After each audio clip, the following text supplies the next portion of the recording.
네, 이번 시간은 뉴스앤파워 인터뷰 코너입니다. 더불어민주당이 내일 용광로 원팀 선대위에 닻을 올리고 대선을 향해서 공식 출항합니다. 이와 함께 당 지도부는 이재명 대선 후보 행보에 발맞춰서 이재명표 정책 입법과 대대적인 예산 지원 사격에 나섰는데요. 이와 관련해서 더불어민주당의 을지로 위원장을 맡고 있는 진성준 의원과 함께 이야기 나눠보도록 하겠습니다. 의원님 어서 오십시오. 네. 어서 오세요. 네, 안녕하세요. 올해 들어서 두 번째 뵙습니다. 네. 반갑습니다. 네. 지금 한창 이제 바쁘실 텐데요. 먼저 그 첫 질문 드리겠습니다. 고 노태우 전 대통령에 대한 연결식이 이제 지난 주말에 있었는데요. 네. 장례가 이제 국가장, 다만 이제 국립묘지 안장은 이제 치러지지 않았는데 의원님 이제 호남 운동권 출신이시고 대학 시절 민주화 운동을 하다 이제 옥고까지 치르셨는데 이번 그 장례식을 지켜보면서 그 누구보다도 그 좀 복잡한 심경이 드셨을 것 같습니다. 어떠셨습니까? 예, 그렇습니다. 노태우 전 대통령의 장례를 국가장으로 치러야 되겠다라고 하는 정부의 고민은 뭐 한편 이해가 됩니다. 네. 그런데 군사 쿠데타나 5.18 시민 학살의 죄과에 대해서 노태우 전 대통령 본인이 한 번도 진솔하게 사죄한 적이 없거든요. 이제 그런 점에서 과연 이러한 예우가 합당한가 하는 점에서는 유감입니다. 네. 물론 노태우 대통령의 아들을 비롯한 유족들이 그간에 많은 노력을 해온 것은 그것 자체로 평가되어야 하고 인정되어야 할 일입니다만 네. 이런 잘못된 역사에 대한 청산과 어쩌면 역사적인 응징 이런 반드시 필요한 게 아닌가 저는 그렇게 생각합니다. 알겠습니다. 네, 이어서 또 이 질문을 드려보겠습니다. 전두환 옹호 발언 그리고 또 개 사과 사진 논란까지 그 윤석열 후보 좀 논란이 있었는데요.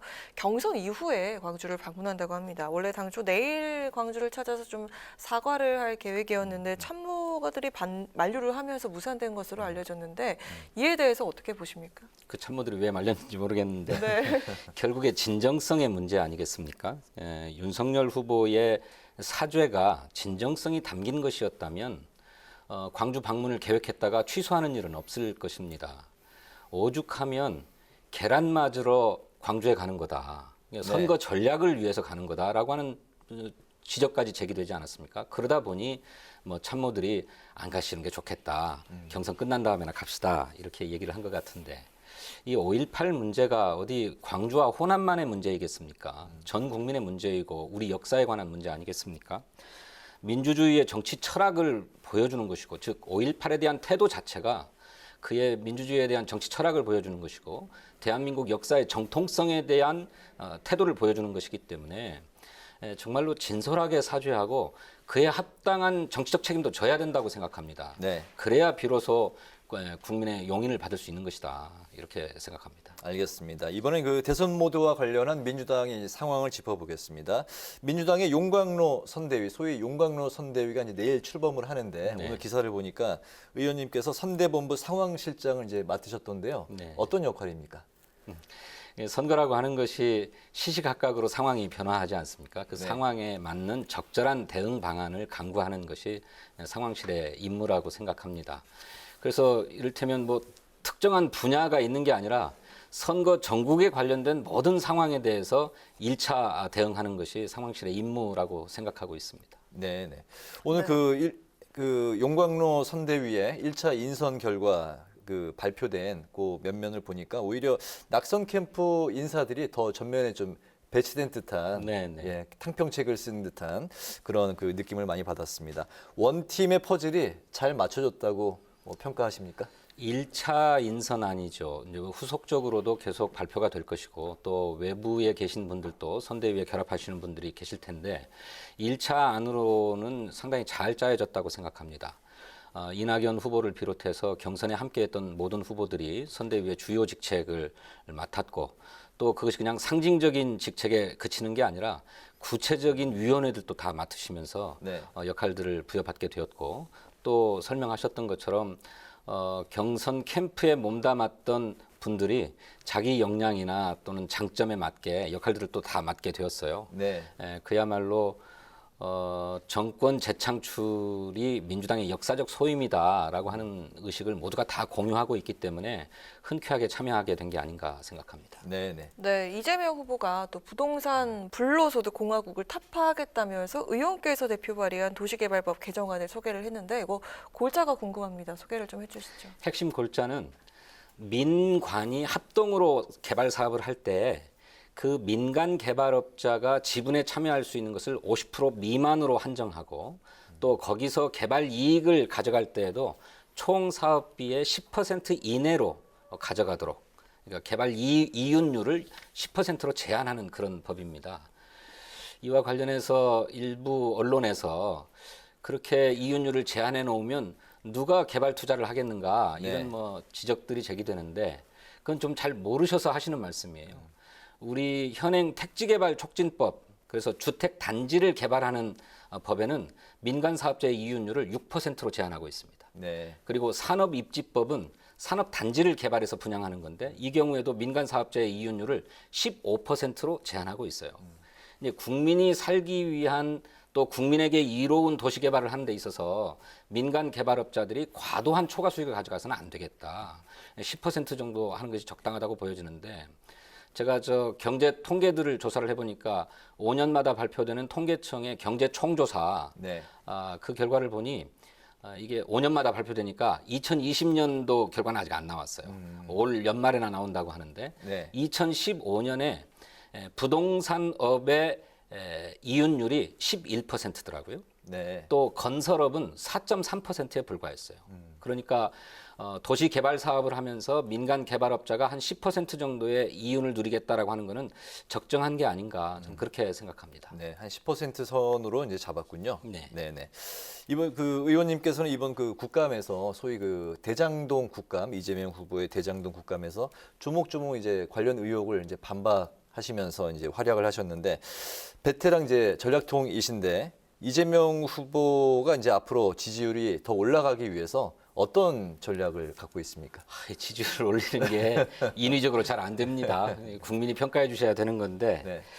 어쨌든 국가 지도자로서의 풍모와 국가적 비전을 지속적으로 선보이는 것 외에는 다른 길이 없다고 생각합니다.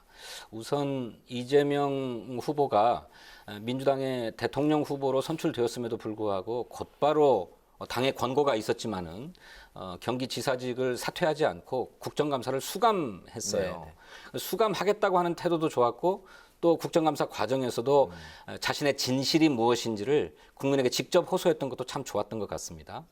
그런데 그렇게 국정감사가 끝나고 나자 이번에는 대장동 의혹만에 머물러 있을 게 아니라 네. 정말로 이 나라가 어떤 방향으로 나아가야 될지 본인의 정책적 비전이나 또는 사회적 가치를 선도적으로 제기했어요. 뭐 주 4일 근무제라든지 음식점 총량제 구상이라든지 이걸 공약화하겠다는 얘기는 아니지만 이런 방향으로 나아가야 되는 게 아니냐. 또 뭐 재난지원금, 전국민 재난지원금도 또 추가로 지급해야 된다는 말씀 이런 얘기들이 다 우리 국가적 과제를 해결하는데 어떤 처방이 필요한가를 선도적으로 제기했는데 이런 것이 지도자로서의 국민에게 어필하는 것이라고 생각하고 이런 행보를 계속해 가야 네. 국민이 국가 지도자로 선택해 주실 것이고 또 지지율도 올라갈 것이다 이렇게 생각합니다. 네. 이재명 후보가 전국민 재난지원금에 시동을 걸었습니다. 또 여기에 기본소득 관련해서 재정부 의사를 내비쳤는데 이건 또 당 내에서도 갑론을박이 또 뜨거운 상황입니다. 민주당 을지로 위원장이신 만큼 여기에 대해서 또 어떤 입장을 갖고 계신지 궁금합니다. 전국민 재난지원금과 관련해서는 당내 이견이 없는 것으로 보입니다. 5차 전국민 재난지원금 당에서는 100% 국민에게 다 지급하자라고 제안했는데 재정당국을 설득하지 못했어요. 근데 88%로 결정됐는데 네. 그런 아쉬움을 국민을 대변해서 우리 이재명 후보께서 말씀하신 게 아닌가 생각됩니다. 실제로 지금까지 5번의 재난지원금이 지급됐는데 전 국민에게 지급되도록 한 것은 2번밖에 없었어요. 1차 재난지원금은 그야말로 100%였고 5차 재난지원금은 88% 아니었습니까? 그런데 이게 4인 가구를 기준으로 100만 원으로 설계된 재난지원금이었거든요. 네. 국민 개개인으로 보면 그 부족하다라고 보는 겁니다. 이재명 후보는 국민 개개인이 100만 원 정도의 지원금은 받아야 코로나 극복에 대한 위로가 되지 않겠느냐라는 생각인 것 같아요. 그래서 네. 기왕에 지급했던 분을 제외하고 나머지 정도는 좀 채워서 드리자라고 하는 얘기인데 당내 이견이 없을 거라고 저는 생각합니다. 기본소득제는 당내에 이견이 있어요. 가장 큰 난제가 두 가지인데 하나는 그 기본소득을 전 국민에게 지급을 하자면 어마어마한 재원이 소요될 텐데 그 재원을 어떻게 마련할 거냐 네. 하는 문제고 또 하나는 지원이 필요 없는 상대적으로 여유 있는 분들에게까지 다 드려야 되느냐 이 두 가지 문제거든요. 네. 그래서 이제 이재명 후보도 당과 조율을 해서 현실 가능하고 또 실현 가능한 안으로 정비하겠다라는 말씀을 하셨는데 우선 나오는 구상이 아동수당을 지금 지급하고 있지 않습니까? 이 네. 아동수당을 18세 이하 청소년들에게까지 확장해서 아동수당이 아니라 청소년 기본소득으로 하자. 또 기초노령연금이라고 해서 네. 65세 이상 어르신들에게 지급하고 있지 않습니까? 이거는 전 국민의 70%에게만 드려요. 소득 하위 70% 국민에게만. 노인들에게만.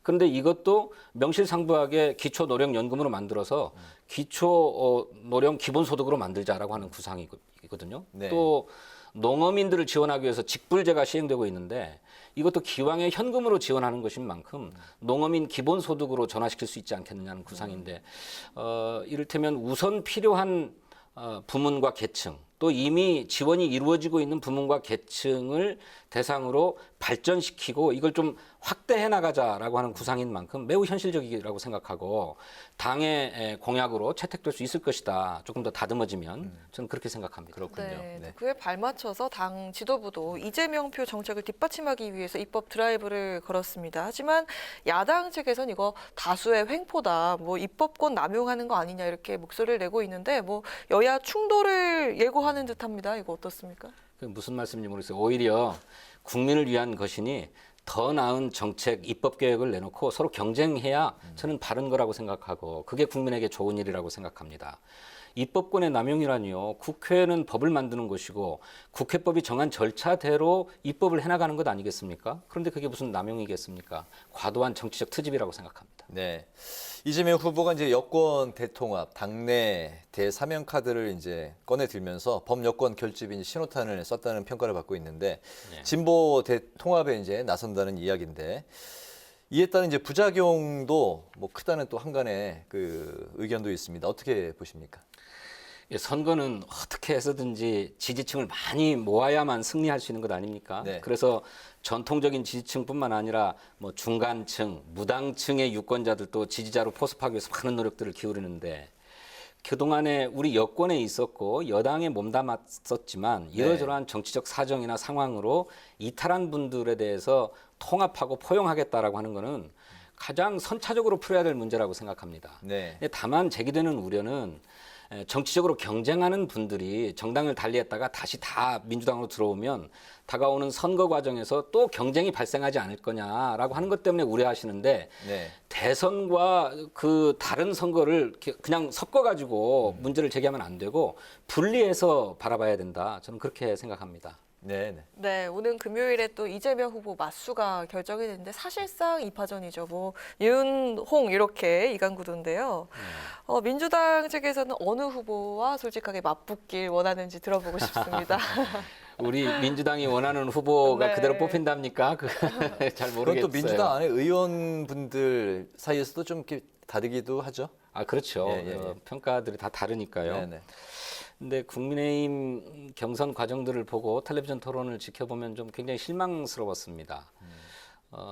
오로지 문재인 정권을 어떻게 심판할 거냐, 또 이재명을 어떻게 꺾겠느냐 이런 데만 온통 문제의식이 가 있더라고요. 그래서 네. 막 무슨 이재명을 올가 넣겠다느니 뭐 잡겠다느니 하는 막 아주 살기어린 말들이 막 난무해서 도대체 대통령 선거를 하겠다고 하는 것인지 이재명 수사를 하겠다는 것인지 잘 모를 정도의 토론이 벌어지고 있어서 실망스럽고 안타까웠습니다. 그렇게 보면 국민의힘의 대통령 후보로 나서신 분들이 다 함량이 좀 미달이고 또 자질 부족이다라고 하는 평가를 하지 않을 수 없다고 생각해요. 이 나라를 어떻게 이끌어갈 것인지 국가 지도자로서의 풍모를 보이고 또 국가 정책적인 비전을 내놓고 경쟁하기에도 빠듯한 시간인데 그런 일들만 시간을 보내고 있어서 어느 분이 나와도 다 자신 있다 이렇게 생각합니다. 그런데 이제 많은 분들이 누가 될 거냐 이렇게 점치듯이 얘기들을 네. 하시는데 최근에 보면 홍준표 후보가 민심을 얻어서 가파른 상승률을 보이고 있다고 해요. 근데 이게 이제 이런 민심이 당심과 일치할 것이냐 하는 문제일 텐데 저는 결국 당심도 민심을 따라갈 수밖에 없을 것이다 이렇게 생각합니다.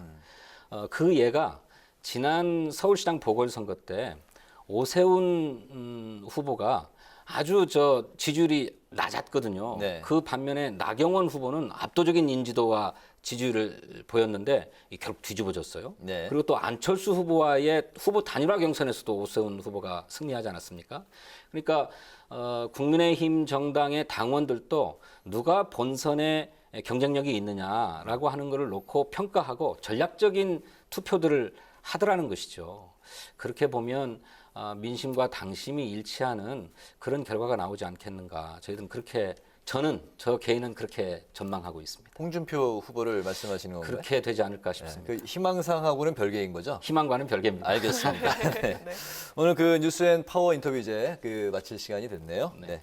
오늘은 이재명 대선 후보의 원팀 선대위 출범 소식 그리고 민주당 차원에서의 대선 후보 정책 공약 입법과 대대적인 예산 지원 방침을 중심으로 지금까지 더불어민주당의 진성준 의원과 함께했습니다. 의원님 오늘 고맙습니다. 네, 감사합니다. 고맙습니다.